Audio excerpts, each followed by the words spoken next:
All right. Hello, everyone. Thank you for having me on this recording. Unfortunately, we couldn't be with you virtually in person, but hopefully this is a really nice secondary option. My name is Jennifer Laughton, and I am at present a PhD student at the University of Alberta here in Canada. Um, when I'm not doing that, I am a bioarchaeologist, and that's actually the job I'm doing at present on my leave of absence. So thank you for having me. Here I have my presentation. I'm going to talk to you a bit today about the dirty work of the archaeologist and kind of a bit about what archaeology is and the jobs that we do in Canada. So I'm going to kind of talk a bit about what archaeology is, the commercial sphere and research, and the two different types that we have here in North America, using Ontario, where I am now, and Siberia, Russia, as some case studies for those. So outline what we're going to do, a little bio about me, so you know, am I qualified to talk about this and what I've done, talk about what archaeology is, and where archaeological things come from. So you had a lecture from Dr. Sawchuk recently, and she talked about some human remains. It's like, how did we get those? Where did that stuff come from? And how do museums and universities around the world have access to these vast collections? I'm going to talk about where we think to dig. We don't just kind of go out and dig a hole in the ground. There is a process to kind of deciding where a site is and where you're going to put your efforts in.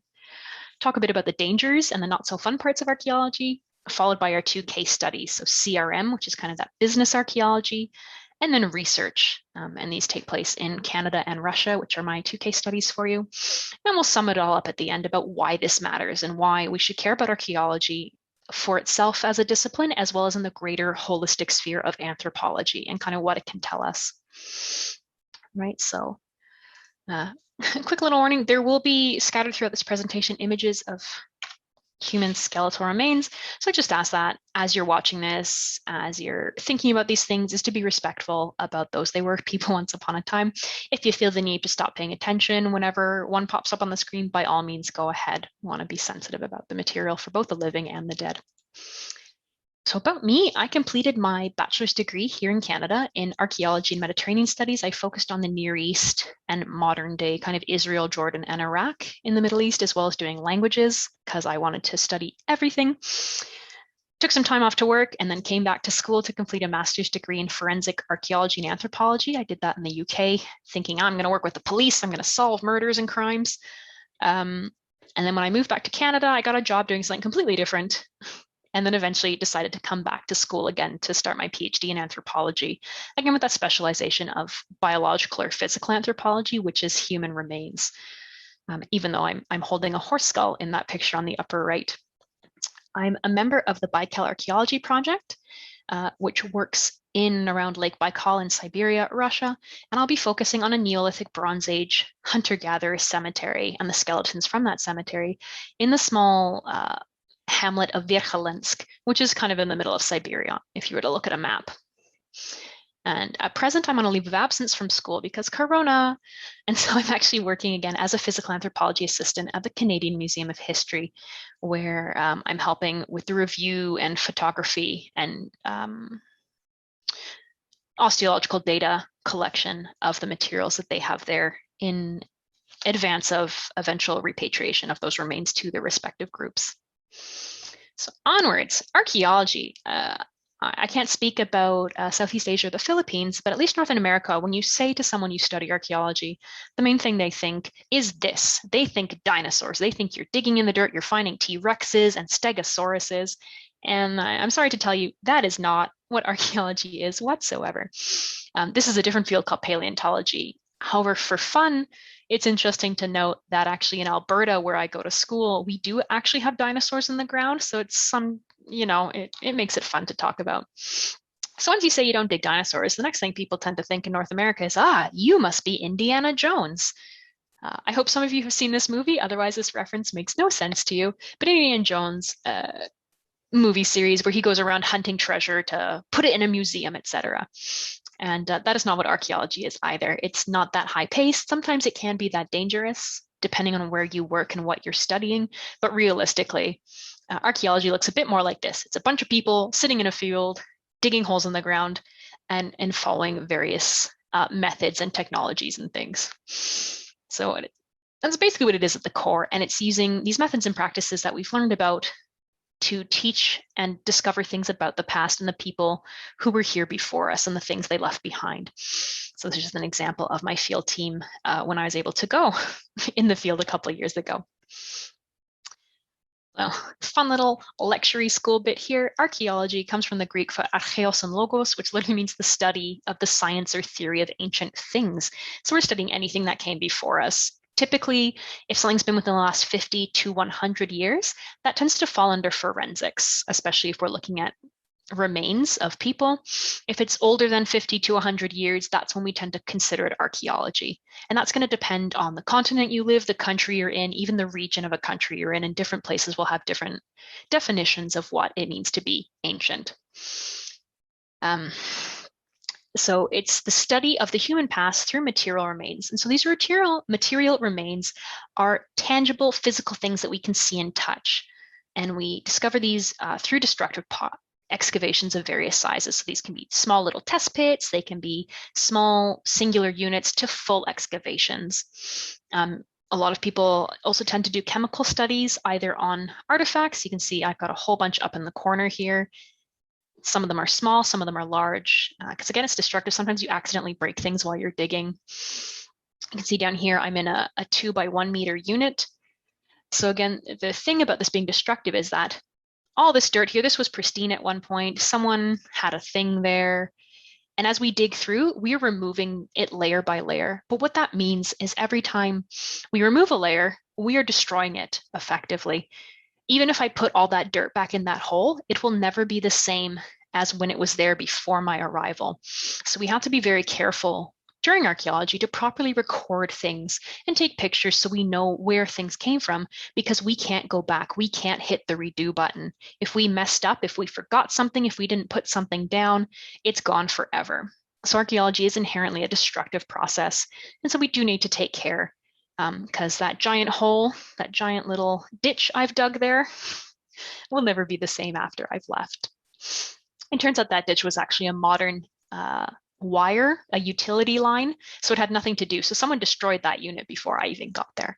But that's neither here nor there. That's part of the fun of the job. And one of the key, I'll mention it in a bit, but one of the key laws that is followed in archaeology is the Law of Stratigraphy. So those are just kind of some things, what it is. It's the material remains, which can be artifacts, buildings, skeletons, follow the Law of Stratigraphy, and it's destructive. So these are kind of three of the key things to take away about what archaeology is at its core. So let's talk a bit about artifacts. An artifact, so one of the main things you find, and it's usually what people get excited for. They go, oh, you dug, did you find anything really cool? Did you find anything exciting made of gold? I've never dug somewhere like that. Egypt usually has a lot of cool things. But these are some of the artifacts I have found in the field. And an artifact, by definition, is anything that has been modified by a human and left behind afterwards. So on the left there, we have a chert arrowhead. That would have originally been a chunk of rock, maybe a rock like this, that someone has hit again and again and again. They have taken a natural resource and modified it to create something. So that is an artifact right there. We've taken a rock and we've turned it into an arrowhead. Beside it right there, we have a piece of pottery. This just happens to be made with local clay, but sometimes you'll get ceramics, you'll get various types of natural materials that have been formed and modified by a human and turned into something else. So in this case, it's just part of a pot. Sometimes you might find a full pot, broken, completely full. It depends on the site. As you can see on the right there, we have a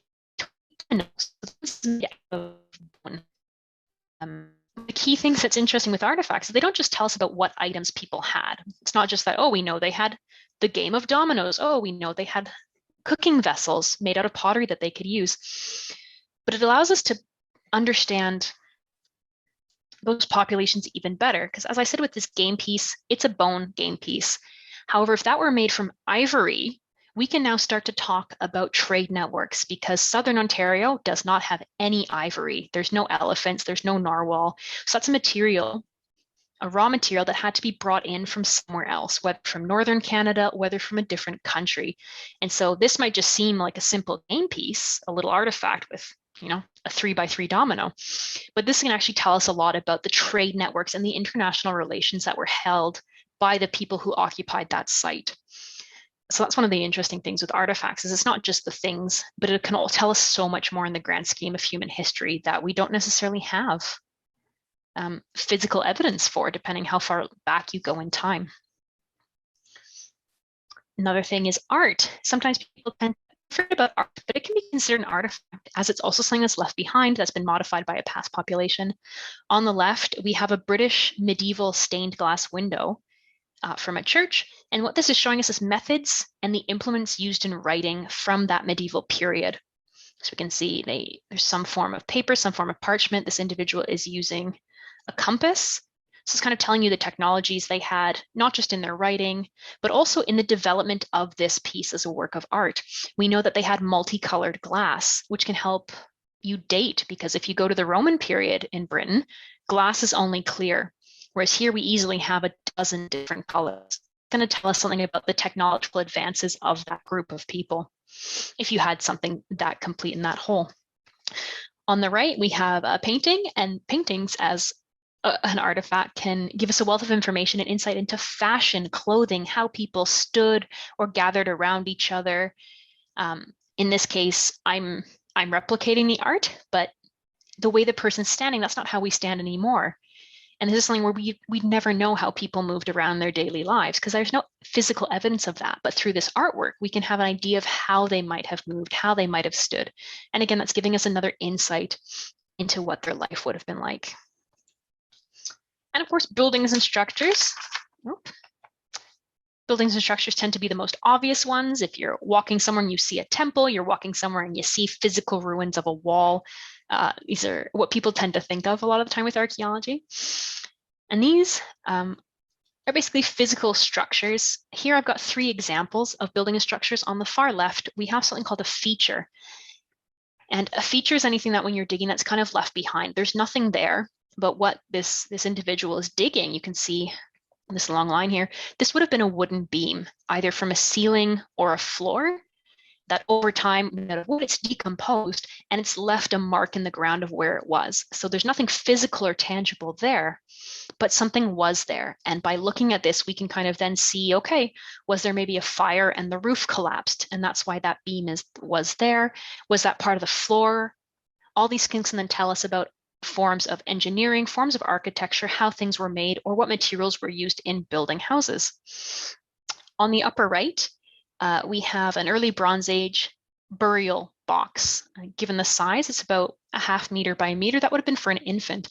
Again, we're seeing that they were using slate paving stones, probably from the surrounding area, to create that box, to create kind of that coffin in which to put someone at death. So this is giving us idea not just of burial structures and burial architecture, but also some sorts of burial rites. People weren't just buried where they weren't just left on the surface, they were physically put into something. And that's kind of telling us a bit about their way of thinking, their way of viewing death and ritual rites after death, etc.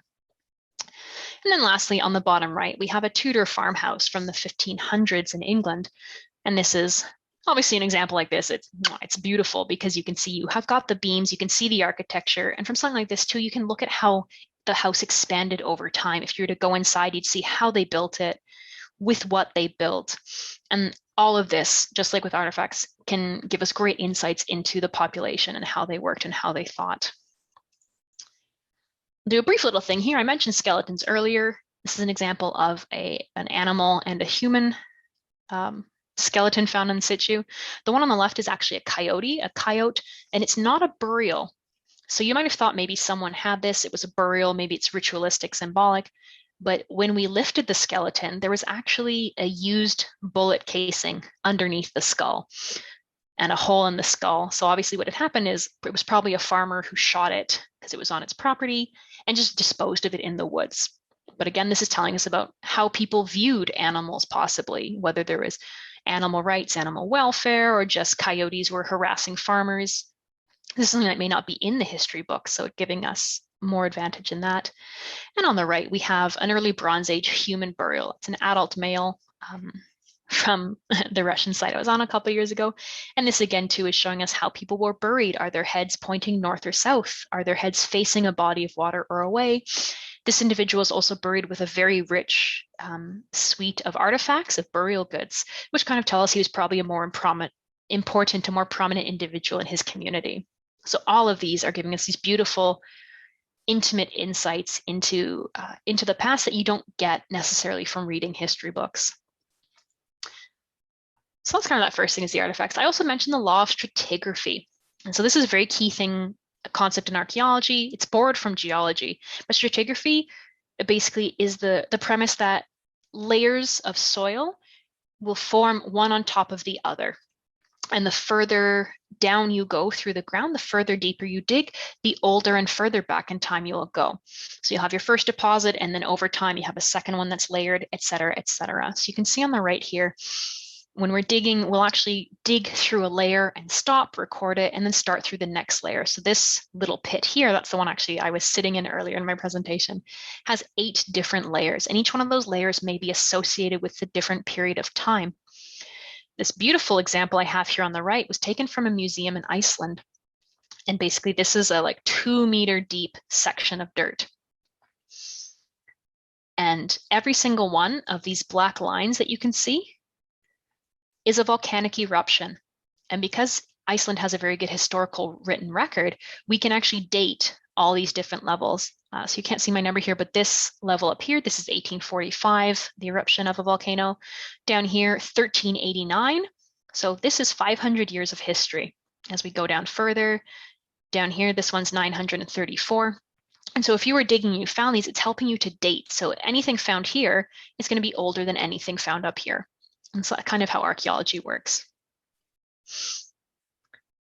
So quick little tour of archaeology. Now we're going to move on to a bit, where does all this stuff come from? These artifacts, what happens, how did we get them, and where do they go when we're done with them? And this is unfortunately, while today in many countries archaeology is heavily regulated and archaeological sites and artifacts are protected by legislation, they're protected by laws. In the past, this was not the case. And in some countries, it still is not the case. With the expansion of Western colonial powers across the globe, with the age of navigation in the 16th century, so too did the popular interest in archaeology increase. And at the time, it wasn't known as archaeology. You really did kind of have treasure hunters, or you would have Europeans, Westerners going into the old world, heading into Asia, into Africa, into the New World, North and South America, and basically taking whatever they wanted and bringing it home. And whether that was, sometimes that was for good reasons, with good intentions. You know, we want to research, we're genuinely interested in all these new things we're finding. It's helping us understand all these other cultures that are very different from Western European civilization. This is something that really was with good intentions. And the idea nowadays of having international collaborations where we can look at sites in Canada, say, and look at sites in Russia and work together and compare them and use the different methods to better understand the research that we're doing. However, sometimes sites were studied and artifacts are taken for bad reasons, for profit. So in the past, just like today, looting and black market exports of artifacts and bits from archaeological sites is very prominent in the world. There are several conventions from the UN that have been put in place to stop this from occurring. However, if it can't be legislated, if it can't be enforced, a lot of archaeological sites tend to be looted because all those artifacts, especially gold and gems and jewels, make for a nice hefty profit. Or it might just be status, is you'll have people from wealthier countries buying artifacts from poorer countries so that they can show off, look at me, I have this mummy I purchased from Egypt, look how fancy I am, is kind of the idea. So I have a picture example on the next slide, but here in World War II, to help finance the Nazi invasion of Europe, they would steal artwork and resell it off or sell it to high-paying Germans. And then after the war, a lot of it was sent back to whom it belonged. In South America, you have huaqueros, where people who will dig into pyramids, very obvious structures that are very visible in the landscape, and they'll steal pots, they'll steal gold and jewels, and again, they'll sell that for profit, whether that's to feed themselves or to help fund extremist activities. That I can't speak to, but that's kind of what's happening here. And then unfortunately, some of this stuff comes from very ugly reasons. A lot of human remains in the past, and even today in some countries, have been collected for studies on race. And it was basically looking for scientific ways to show how non-Europeans were inferior and therefore deserving of colonization. And so a lot of it was using science to help prove the superiority of Western culture, which even today, this does still exist, unfortunately. So it's always a bit touchy to speak about. So here's an example of the good. This is a site in the city of Yeniseisk, which is in Siberia. Just put it there. If you want to look it up a map, go for it.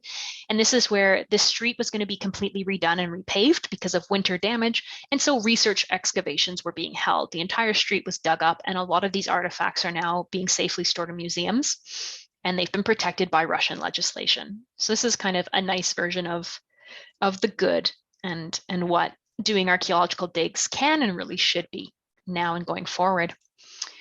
Bit of the bad here, this is a site called al-Aqarib. It's in Iraq. And as you can see, this section in the middle is the site, and all around it, all these little dimples, these are all holes that have been dug by looters. And so in the during the American invasion of Iraq in 2003, and even before, during the First and Second Gulf Wars, many sites were heavily damaged, either by looters who were finding these things and selling them in an attempt to finance their war against the Americans, or in some cases there were soldiers, both Iraqi and American, that would actually use archaeological sites as target practice. So this is kind of one of those things we don't like to talk about. Again, this was 20 years ago this was happening, and it still is, where things will get destroyed just because there's no care for it. And then the ugly, I won't touch very much on this, but again, going around the world, collecting skulls, and only skulls specifically, in order to prove how white people were the superior race, and how, if you look here, this is an image from Penn State Museum, where you have non-human primates on the left, and they're showing how, oh, well, the skulls of these individuals who are not white are therefore closer to an ape and therefore less developed than we are. And so in this case, it does have quite an ugly and quite an unfortunate backstory. And there's also the study of phrenology, which is a fake science that kind of thought that if you felt your skull, all the little bumps on your skull and things would be able to tell you about someone, and criminals and people who were murderers and bad people would have certain types of skulls, whereas those who were civilized and better than everyone else and rich and usually European would have a certain skull. And it was basically used to typecast people into slots to say that these people were better than these people. And while we have come a very long way from this, and a lot of this, it's not done anymore, it's still something we have to understand, that this is archaeology has been born out of this practice. On a slightly less sad note, I'm talking about how we even find sites in the first place. Because we've come a very long way since those early days, but we still have a long way to go. But here, if you'll pardon my fun video game joke here, in terms of finding sites, it's not just that we go out into a field and we decide to dig wherever. There actually are thought processes behind it. You kind of have your easy mode, your standard mode, and your difficult game mode. Easy mode would be like playing Stardew Valley. Difficult mode would be Soul Calibur, I think is the game. Maybe Fortnite, whatever people are playing now.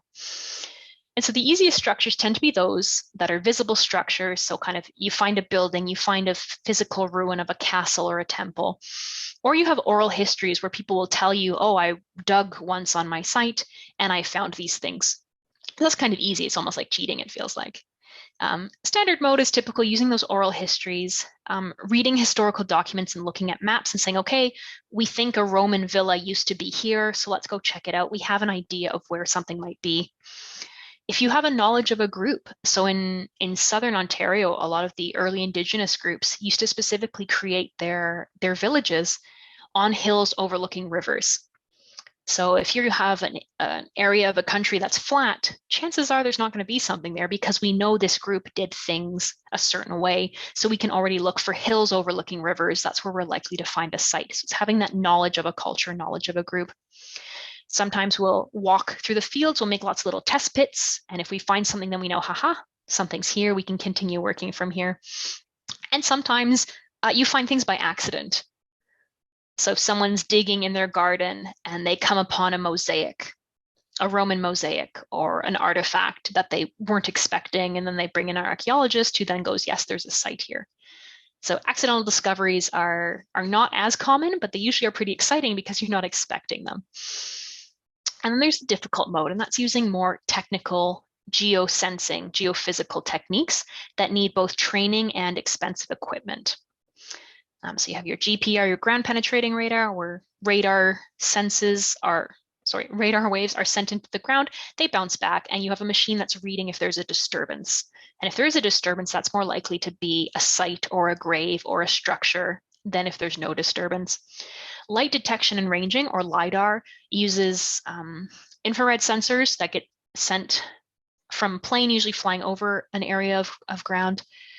And basically that can see through tree canopies. So this has actually been used quite a bit, both in Central America and Southeast Asia, where you have very dense forest coverage, because the radar can go through the trees and kind of show you what's there. You can create maps to kind of see if there's structures or not within a jungle setting.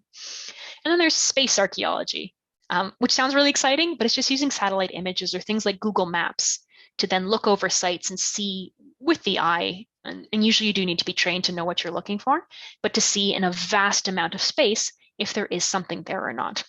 So if you've got hundreds of thousands of square kilometers of desert and you're looking for one pyramid, you're not going to field walk that. You're probably going to maybe look at satellite imaging to see large swaths of land and to try and pinpoint where you might see a disturbance on the ground. You might see somewhere where it's flat and then there's a hill. And so that's where that can be very useful. So I have a couple little examples of these. Easy mode is where you see something. So for example, you're walking in a field near the little village of Sarma in Russia, and you see this. So there's just a lot of grass, but here you specifically have a ring of stones and a big piece of stone standing up that, at least in Western culture, this looks very much like a grave, a headstone in a cemetery. So chances are what we're looking at here is a burial of some sort, and this is a Neolithic burial. So this is kind of nice and easy. You're walking, you see it. Here you have another example. This is a Roman aqueduct in Évora, Portugal. Again, super obvious. You can see it for miles. These are kind of some of the easier ways of finding sites, because chances are if there's an aqueduct, you're going to find a Roman city somewhere nearby. In our standard mode, that's going to kind of follow through with your typical digging. So on the right here, I got a picture of our truck all kitted out because we've done our historical background research and we're ready to go out into the field and do our testing, etc. In some cases, there's using maps. So for this slide and the next one, I have an example of the lost Franklin expedition to find the Northwest Passage through northern Canada. And we know that they set sail from London, England. They traveled around Iceland, traveled through Greenland, up the coast of Baffin Island here, and then the ships were lost. And we know that they were lost somewhere around this part of the map because we have the written documentation, the written maps, and oral histories from the local Inuit who remember seeing people pulling a ship through the ice around this area. So that's kind of that idea. And again, with those oral traditions, we have a traditional Inuit elder who specifically came out and said some very sad things happened there. And that's a story that's been passed down for over 200 years, so that there's that collective knowledge that something is there, and that's probably where you should be looking.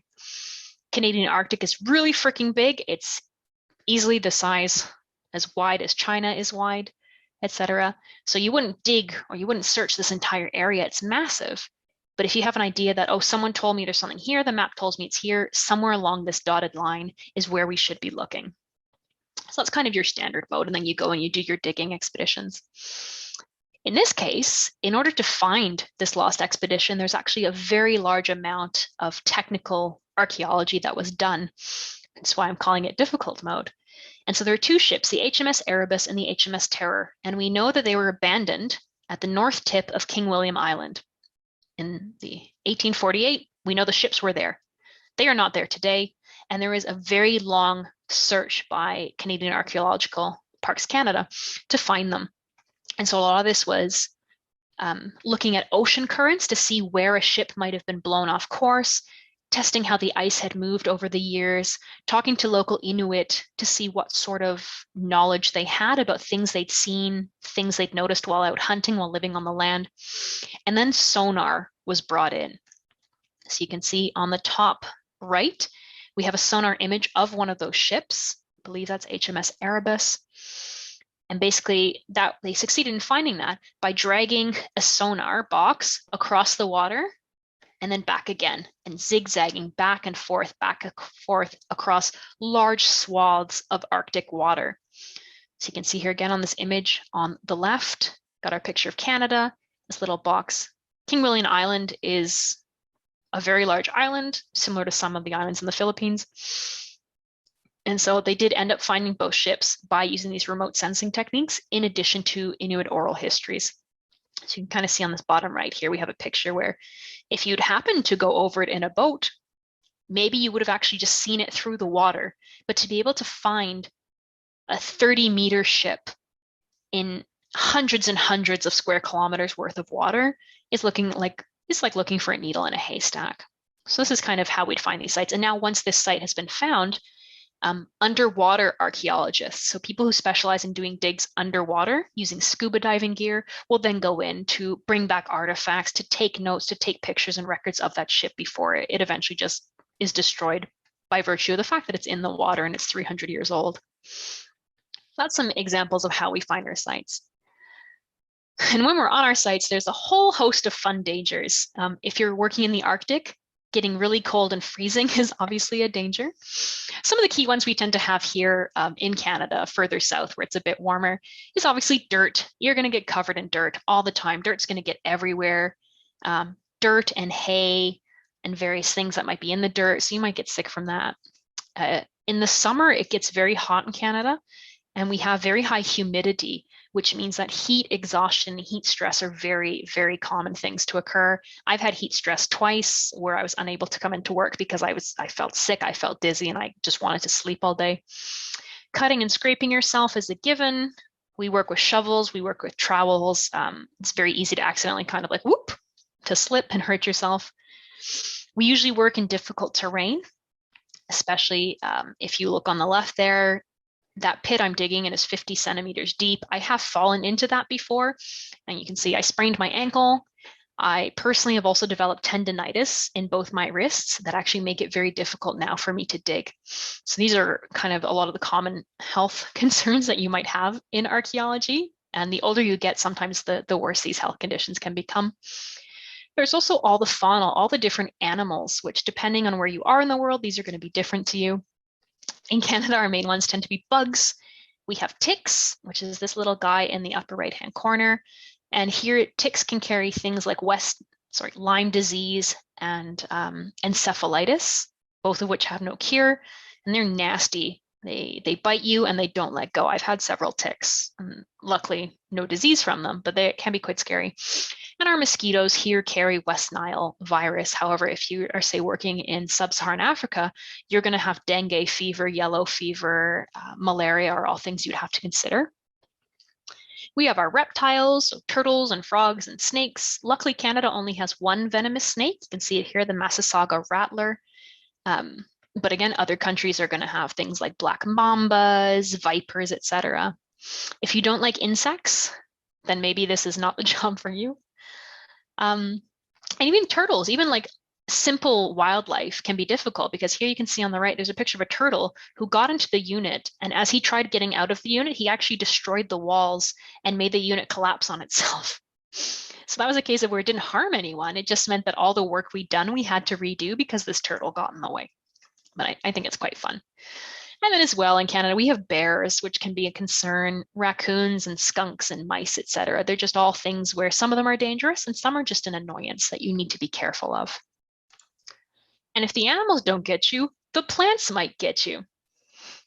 In Ontario, we have a lot of plants that can cause itching, like poison ivy, poison oak. If you get either of those on your skin, you get a very bad rash and it itches for days and days. It's very painful. Plants here like wild parsnip are pretty safe, but if you get their juice on you and expose that to sunlight, it can actually cause second-degree chemical burns. And I've had those and they are not fun.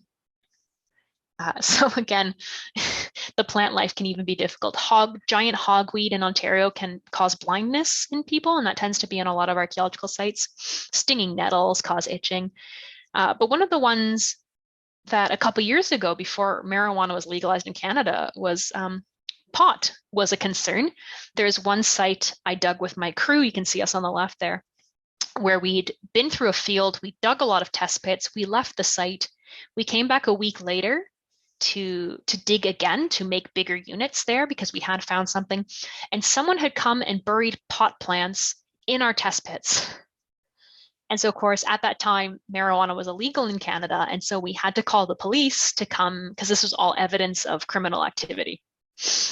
So that's just a fun little example. So we all took a pose with it because it was just such a strange thing. I'd never seen this, and I'd never heard anyone having had this concern before on a site. But it's just little things to consider that are just pretty fun.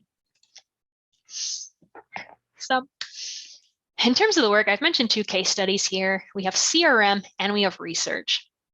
And these sorts of things may be the same in different countries, they might be different, but in Canada, CRM stands for Cultural Resource Management. Sometimes it's also called business archaeology or salvage archaeology.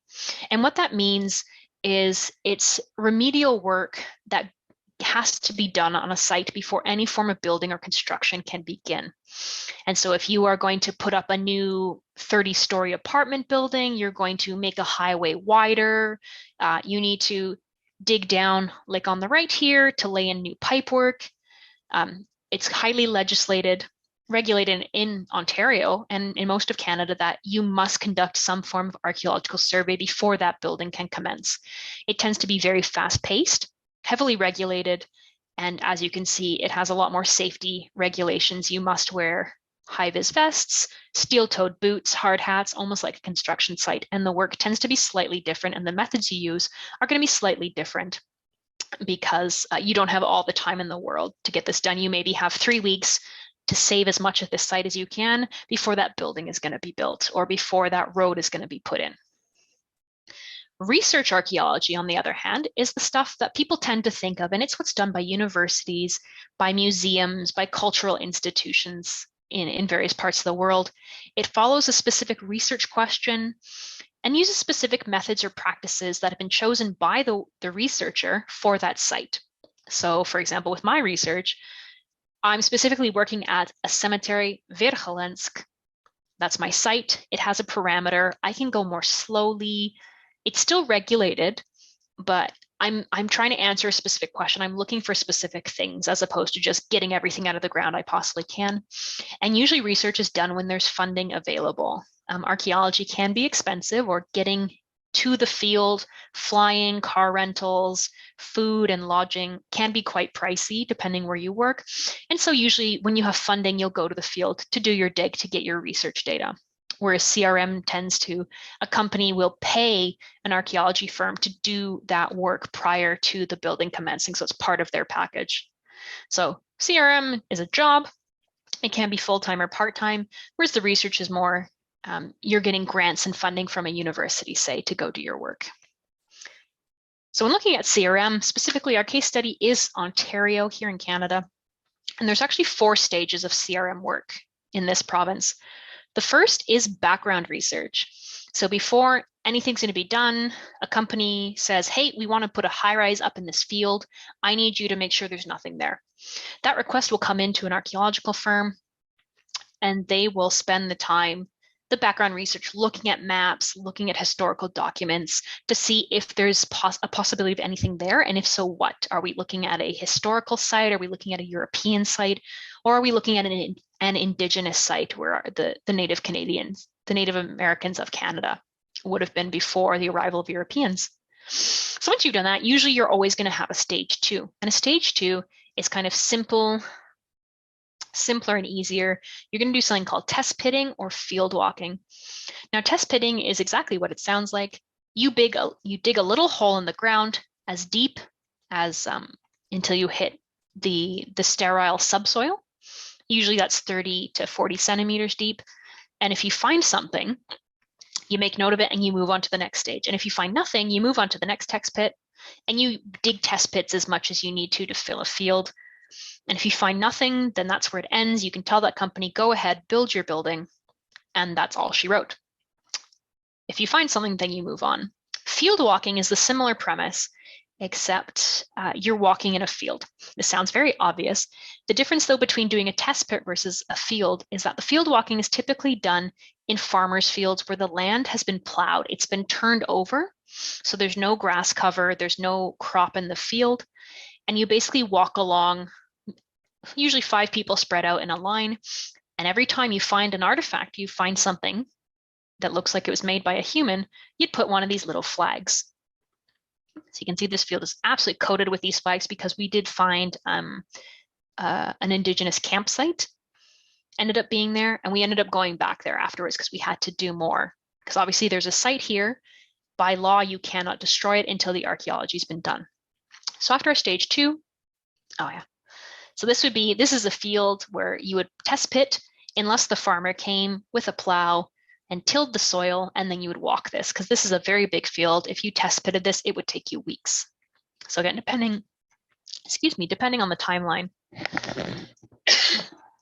you might choose one or the other. After your test pitting or field walking, say you found some things, you would move on to stage 3, which is where you put in a grid of 1 by 1 meter units.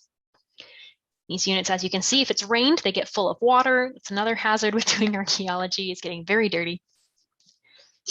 And every time, if you find something in a unit, you dig more units around it. And if it merits further, you would move from stage 3 to stage 4. And stage 4 is a full excavation, your typical dozens of people working on a site. You can see all the units are side by side, there's one by one there, one by one there, and you're digging out the entirety of a site. And so this site was very unfortunate. It was in a forest, so there were lots of trees we had to cut down. And this was clay. Clay is very difficult to dig through, and it's very heavy. And this is actually the site where I got tendonitis. This is where I developed my health concern because of the digging and the lifting of heavy buckets of soil. So that's CRM. And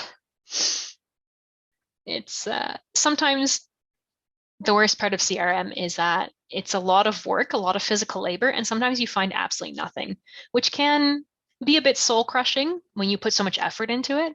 But at the same time, it's work that needs to be done, because if something were there and you missed it, it would probably feel worse to know that something was destroyed. Yes.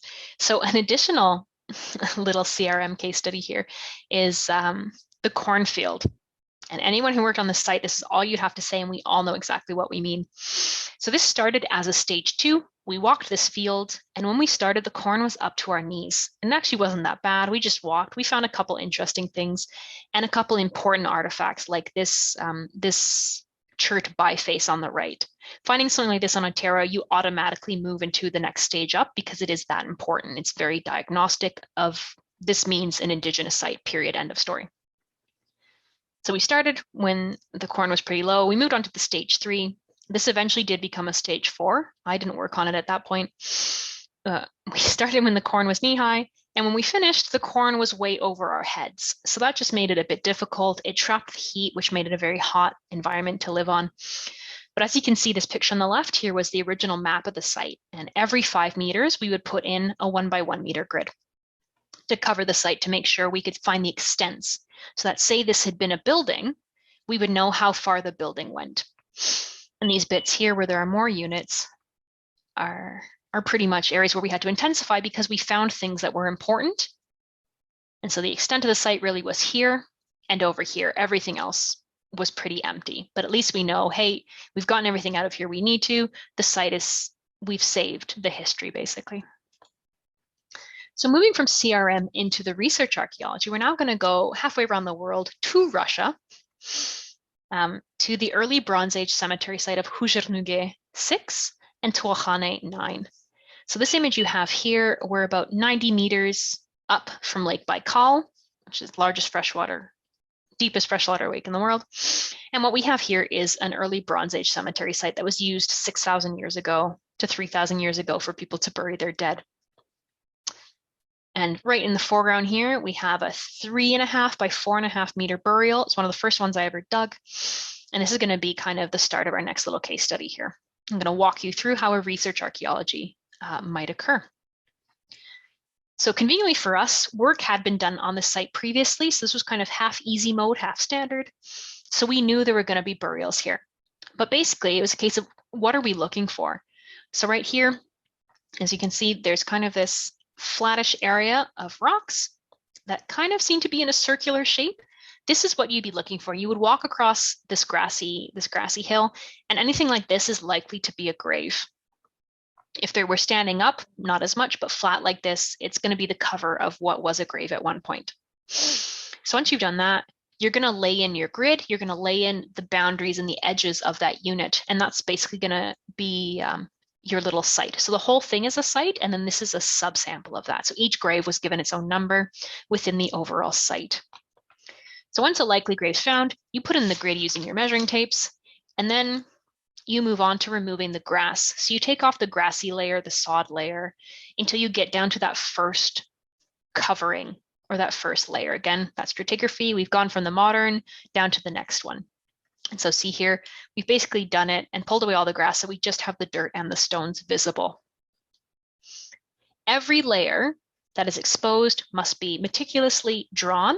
So here you can see we've added more wires to create a smaller grid within, and every single one of these stones is going to be drawn because every single one of these was placed here by a human at some point in history when the grave was buried, and they would have created a cover for that grave when the individual was originally died and was buried. So again, this is what it looks like when it's all ready to go.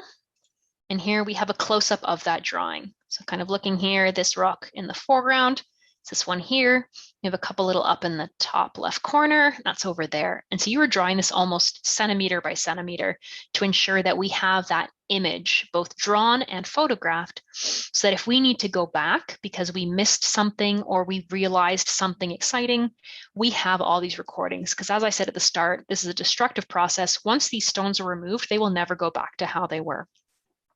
This also means we know where artifacts were kept. So it might be hard to see, but there's some little letters and things on here, and that's where little bits of bone, little bits of chert were found, which may or may not be associated with the burial. So as we go down, we're exposing layer by layer. Luckily, this grave only had 2 layers of rocks, and that's when we got down to the grave pit itself within the grave. And so the grave pit is basically going to be the hole that was dug in which the body was placed. And you can usually follow that. Your ground is normally completely flat. Your layers are flat, one on top of the other. But when you get to a burial, you're going to have edges almost like a bathtub or like a water basin. And as you're digging, you follow those down. Because when that hole was originally cut, that's created, you can almost imagine as being like it's created a border between the natural earth and the human modified earth. And so that's what Igor is doing here. As he's digging, he's following the edge of that grave pit down, because in theory, at the bottom of that grave pit is where we'll find a skeleton. Except not here. Unfortunately for us, we dug to the bottom, to the subsoil being the natural earth that hasn't been touched by humans, hasn't been modified at all.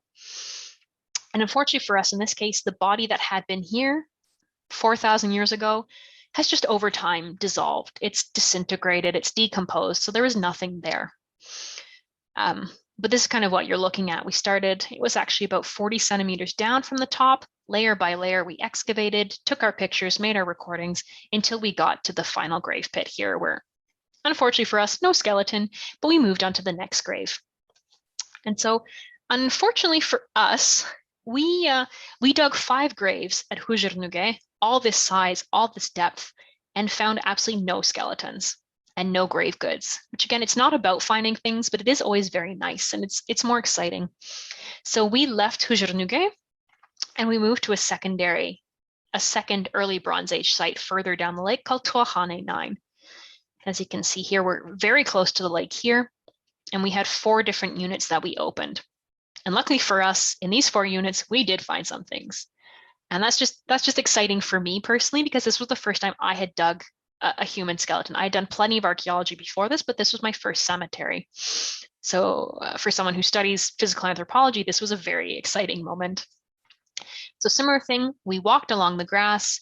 You would come across piles of stones in a circular formation. We know from these cultures that this is a burial. It's not random. So we'd know this is where we're going to dig. Our unit has been laid, and you can see the topsoil has already been taken off, and this was drawn. Every single one of these rocks, drawn and then removed. Again, we go down layer by layer, and this grave in particular had about 6 different layers of rocks. So that drawing step, I had to do that 6 different times, which it does get a bit boring after a while, I will admit.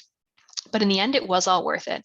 Because as we got further down, you can see we use these little sticks to mark artifacts. So we were finding chert arrowheads, we were finding pieces of pottery. As you can see, we're protecting it. It's about 50 centimeters down. And so this, I have this picture here because this was the just before. So here we followed this grave pit all the way down.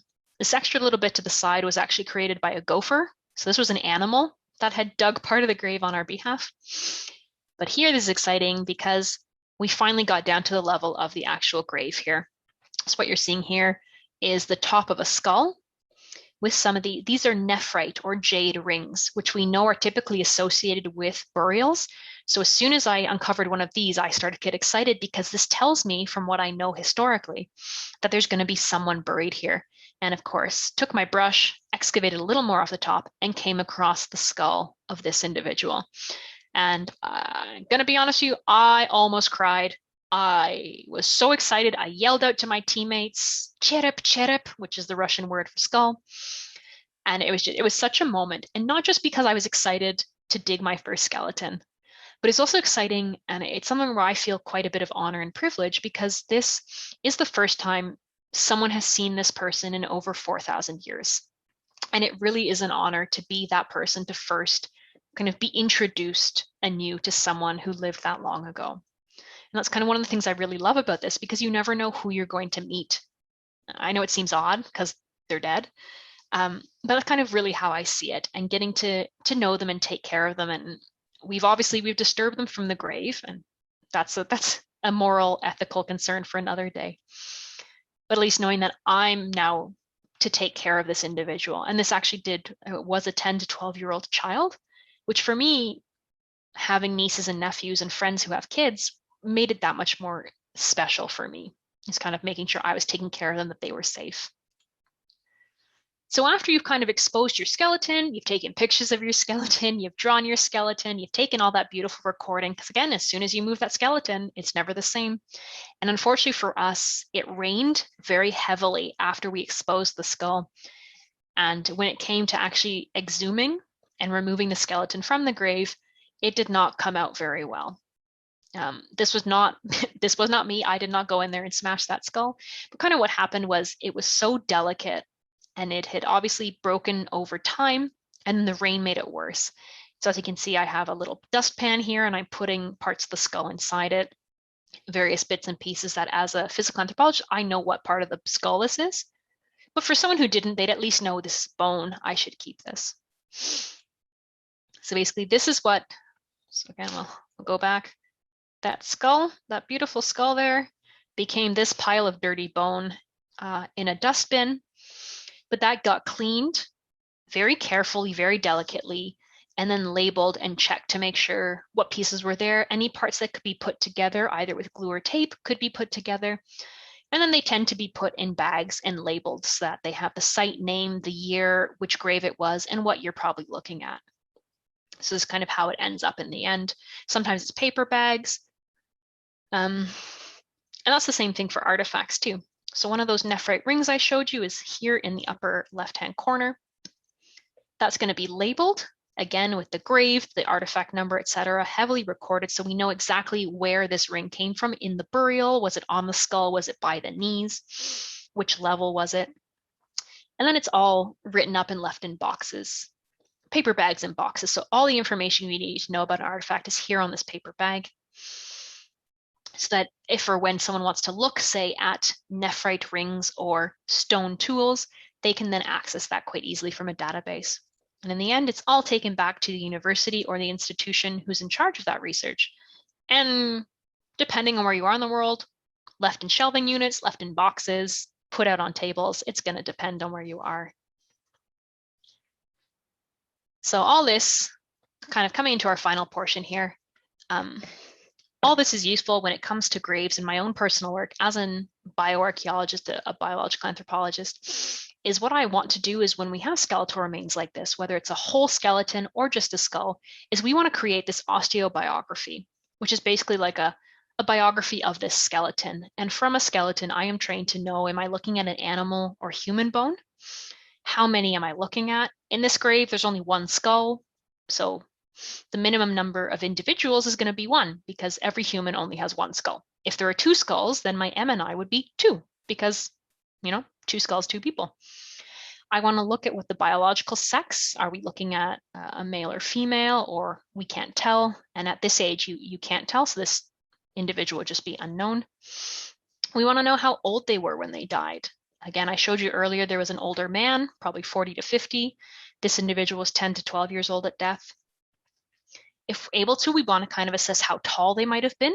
There's a bunch of equations that can help us do that.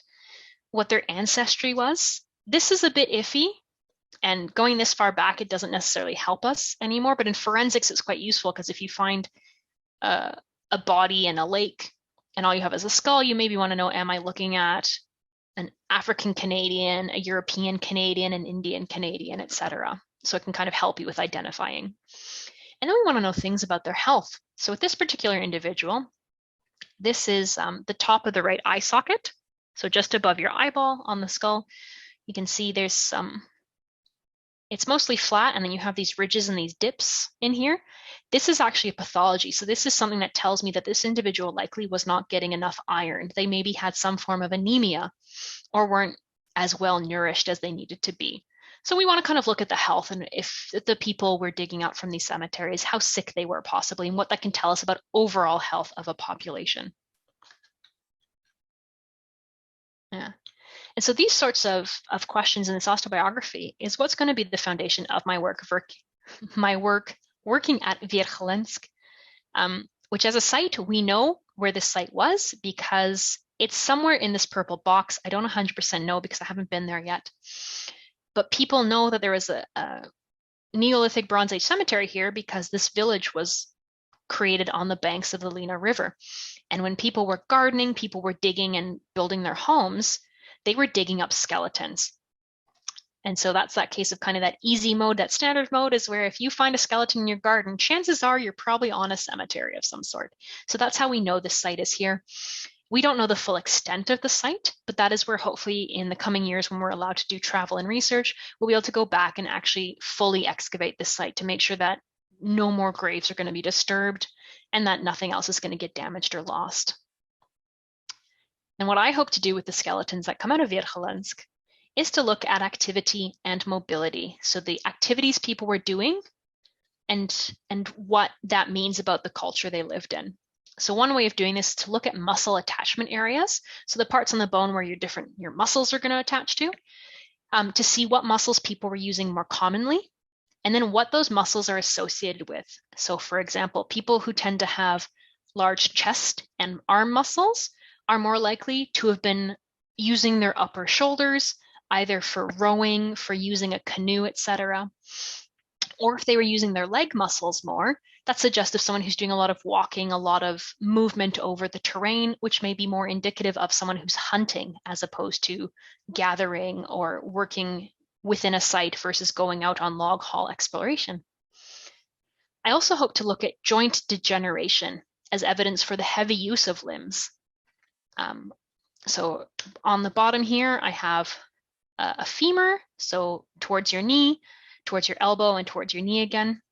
And as you can see, all these pits, all these furrows, all these additional edges of bone here, this is not normal. And what this is telling me is that this individual had something called osteoarthritis or arthritis. If any of you have your parents or your grandparents, if they complain about pain in their hands, pain in their knees or back when they move, that's likely what they're getting. It's a degenerative disease that does affect everyone. However, if you are more active, if you are using your back or your arms, your legs a lot more than average, this is the sort of things that might be seen there. And that would help someone like me to look at a population in the past and go, these people are using their legs a lot. And so what does that mean for the activities they were engaging in? And what does it mean for how mobile they were? Were they more sedentary or were they moving around a lot? And these are all very important things that can tell us about these groups for which there is no written historical record. So overall, all this archaeology stuff, all this anthropology stuff, what does it mean and why does it matter? And so some of the key things here is this helps us get a deeper understanding of the past and a very intimate personal look at the lives of our ancestors, or the people who lived on Earth before we did. It allows us to learn how things used to be done in the past. So nowadays, with so much of our world that's modern, and all this technology, like you don't even have to use a horse and buggy. A lot of people have cars, or you're using a bicycle instead of walking. These are all changes that can be seen archaeologically. We can see people tend to go further when they have better transportation, when they have better roads. If we think about cooking, so this is one of the jobs I used to have was I was a period interpreter. I worked on a Tudor site, and I dressed up and pretended I lived in the 1500s. But in terms of learning how things used to be done, by looking at the artifacts we have, say, from the Tudor period, we can understand how people were baking pie, how people were making their bread, how people were taking the grains, the rice from the field, and turning that into these lavish feasts that we either read about in history books or we see in paintings, right? And what this also does, archaeology through anthropology, is it helps us discover what we have lost as societies. Now, I can't speak for the Philippines, but here in Canada, if we were to lose all power, if there was no more electricity, people would be helpless. People wouldn't know how to cook. People wouldn't know how to get from point A to point B. If we don't have our cars, we don't know how to go places. If we don't have our phones, oh my gosh, imagine not having Facebook or TikTok or Instagram for a couple days. As a society, this is something we have lost. And so through archaeology, it can help us learn how things were done in the past to then apply it to the future, so that should something like this happen in the future, we have ways of returning to the olden days, and we have ways of cooking without needing heat. I've lived in some parts of the world where that is reality, but for us in North America, we are so far removed from it that it seems like, oh, it's very exciting and mystical. Whereas for most of the world, it's your average living, right? So that's kind of where some archaeology can be very interesting, is opening our eyes to all these things that we've lost just because of how our culture has advanced and how our society works. Archaeology is important because it can help confirm the historical record. So we think something happened, or we think there used to be a temple here, a very important temple, and through digging, we have found evidence, physical, tangible evidence for that temple or for that event or for that battle. And this can be important, because it means that what we're reading we can trust, but it also can help remove bias from the historical record. Again, I mentioned archaeology was done by Europeans, by Western white people, going to the rest of the world and doing whatever they wanted and taking whatever they wanted without care or concern for local groups. And so a lot of that history was written by those Europeans, by those colonists. And archaeology, especially in the hands of local groups or people in their own countries doing their own archaeology, can help recreate and talk about their story from their perspective, and not from some rich white person sitting in England who thinks they know everything when they don't. So that one is really key, especially in this day of trying to understand each other better and trying to remove bias from the world. It can help us solve mysteries. So this is kind of the fun aspect, maybe the treasure hunting aspect of where maybe you know of a civilization and it disappeared overnight and no one knows what happened to them. There's no written record. And so through archaeology, we can start to ask those questions. What happened to civilization X or Y hunter-gatherer group? Let's study the area they were in, study the stuff they left behind to understand what either caused them to all die out, which has happened numerous times in the past. Entire cultures will just die out, whether from plague or from a poor harvest. But it can also talk about groups moving from their traditional area and then integrating with a different group. And then we have ideas of human interactions across space and time, which can be quite nicely done through archaeology. Again, Dr. Sawchuk probably mentioned that with the DNA analysis and seeing how people moved around and how the DNA flow changed, and we can use that to follow groups of people through time, which is very exciting. Archaeology can help us improve our methods and techniques. Even in the past 20 years, remote sensing and using things like that GPR and that LiDAR, that has improved immensely And it means that we don't necessarily always have to dig. We don't always have to go in and destroy a site. We can use this remote sensing to kind of view it like an X-ray and understand it from there. And that improves year by year with people trying new things.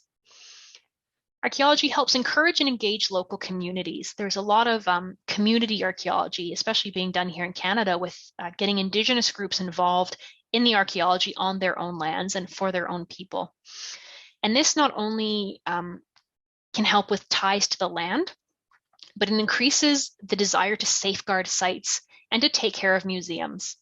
So I mentioned the soldiers using archaeological sites in Iraq as target practice. If you have a group of people who have been encouraged and been engaged in archaeological excavations, and you get them to be a part of it and to understand what they're doing and why it's important and how it relates to them, and it's part of their history and their culture, you are going to foster a desire to protect and learn about that, because it is tying people to the past and tying them to the land, which can be very important for groups that maybe don't feel like they belong where they are. And lastly, kind of tying in a bit with the historical record comment, is it does help deconstruct colonial practices. So a lot of history, at least for us, obviously North America and Europe, it's all a Western-centric narrative, with this idea that the way Europeans did things was the only good way or the best way or the only way of doing it. And so by doing archaeology and seeing how other groups in other areas worked, that's then helping us to revise how we see things and take our own bias out of it, and just overall broadening, expanding how we understand archaeology and how we understand history and what it means for us going forwards in terms of creating longer lasting understanding and better intercultural relations. So overall, a lot of this seems really heavy, but really this is what it gets to. It's not just digging, it's not just exciting like, ooh, I found an artifact, or ooh, I'm digging up a skeleton, but it really can have long-lasting impacts, both for history, for society, and for humanity as a whole, which is where, as part of the umbrella of anthropology, this hits on so many things about the study of humankind. And this is just, we're doing it from a dirty digging on our hands and knees in the dirt perspective, as opposed to sitting in a library reading a book, which is it is quite fun. I do enjoy it, I have to admit. And so with that, I would like to thank you for sticking with me all this way, and for giving me your time. I hope this has been enlightening. And unfortunately, we aren't able to have a live discussion. However, I am more than happy to answer any questions you may have. You can either send emails through your professor to me. I can make sure he makes that email available to you. Or possibly pop in at another time when you guys have university. We can have a little 10-minute discussion if there's anything you're interested in that I've said about archaeology, about Russia or Canada, etc. Because that's one of the best things about doing this work, is being able to share it with others. And so with that, I'd like to thank you for your attention, and I hope you have a lovely end to whatever part of the day you're in now, and do stay safe and stay healthy.